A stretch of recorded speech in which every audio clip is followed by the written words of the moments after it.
ఓం శ్రీ గణేశాయ నమః. ఓం శ్రీ సరస్వతీ నమః. ఓం శ్రీ మాతాపితృ గురుదేవతాభ్యో నమః. శ్రీపాదవల్లభ నృసింహ సరస్వతి శ్రీ గురు దత్తాత్రేయాయ నమః. దత్తపురాణం చతుర్థ భాగం. వివాహ సంస్కారం. గురుకులంలో ఉండి గురు శుశ్రూష చేస్తూ బ్రహ్మచర్య దీక్షతో వేదాధ్యయనం ముగించుకున్నాక గురువుల అనుమతితో అగ్ని పరిగ్రహం చేయాలి. అటుపైన వేదాంగాలైన శాస్త్రాలను ధర్మశాస్త్రాలను అధ్యయనం చేయాలి. అటుపైన పుష్కలంగా గురుదక్షిణ చెల్లించి ఆశీర్వాద అనుమతులు స్వీకరించి గృహస్థాశ్రమంలో ప్రవేశించాలి. రూప లక్షణ సంపన్న సుగుణ సత్కులోచన సుశీల ధర్మచారిణి అయిన కన్యను వివాహం చేసుకోవాలి. తల్లి వైపు నుంచి అయితే 5 తరాలు, తండ్రి వైపు నుంచి అయితే 7 తరాలు దాటితే ఆయా వంశాల్లో మంచి కన్యను వివాహం చేసుకోవచ్చు. లేకపోతే గురు భార్య సంగమ దోషం చుట్టుకుంటుంది. రోగిణి, వృత్తాక్షి, సరోగకుల సంభవ,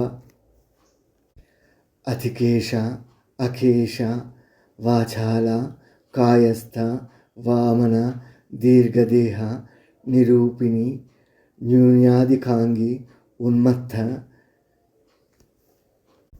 పిశున, హృదహాస్యముఖి, కృషించినది, స్థూల దంతిక, కనుబొమ్మలు కలిసిపోయినది, లగ్నభ్రువు, కృష్ణముఖి, స్థూల శరీరిణి, ఉష్ణ శరీరిణి, గర్హరనాదిని, అతి కృష్ణ రక్తపర్ణ ధూర్ధరాలు, స్థూల గుల్ఫ, దీర్ఘ జంగ పురుషాకృతి కలది, శృతముఖి,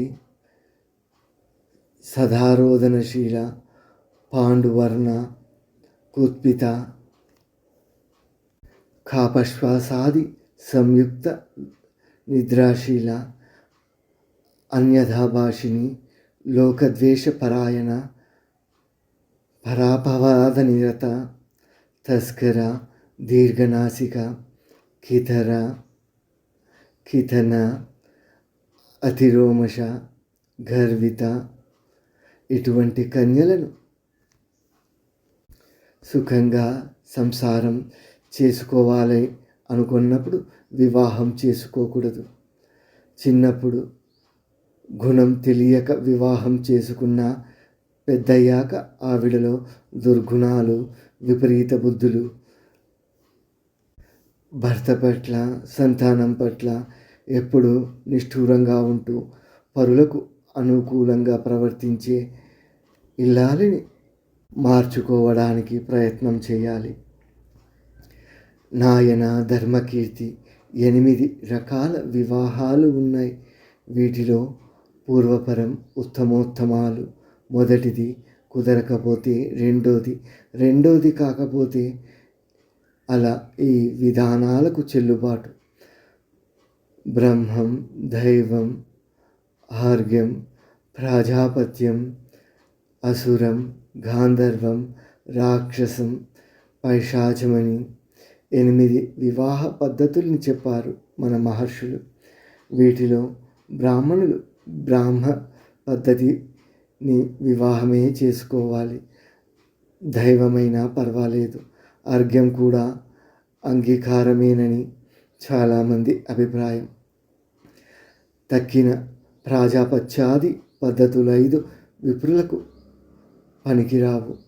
మొదటిది ఉత్తమ పద్ధతులు కుదరనప్పుడు అగతికంగా అనంతర పద్ధతులకి దిగవచ్చు. కానీ అది దిగజారడమే. అనగా అభానేషు తు పూర్వేషు కూర్యేదేవ అపరాన్ బుధః.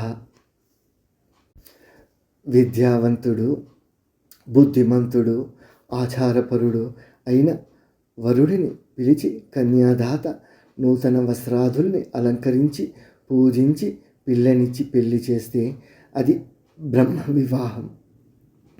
జ్యోతిష్ఠోమాది యజ్ఞాలను యథావిధిగా చేయించిన ఋత్వికుకి కన్యాదానం చేస్తే అది దైవ వివాహం. ధర్మార్థంగా వరుడి నుంచి 2 గోవుల్ని పుచ్చుకొని కన్యనిచ్చి పెళ్లి చేస్తే అది హర్గ్య వివాహం. మీరిరువురు కలిసి గృహస్థాశ్రమ ధర్మాలు నిర్వహించండి అని ఒడబరిచి వధూవరులకు వివాహం జరిపిస్తే అది ప్రాజాపత్య వివాహం. ధనం ఇచ్చిన కన్యను కొనుక్కొని వివాహం ఆడితే అది అసురం. వధూవరులు తామంత తాముగా చేసుకునే వివాహం గాంధర్వ వివాహం. బలాత్కారంగా కన్యను అపహరించి తీసుకొని పోయి వివాహం ఆడితే అది రాక్షస వివాహం. నిద్రపోతున్న కన్యను, మద్యపాన నివశగా ఉన్న దానిను కేవలం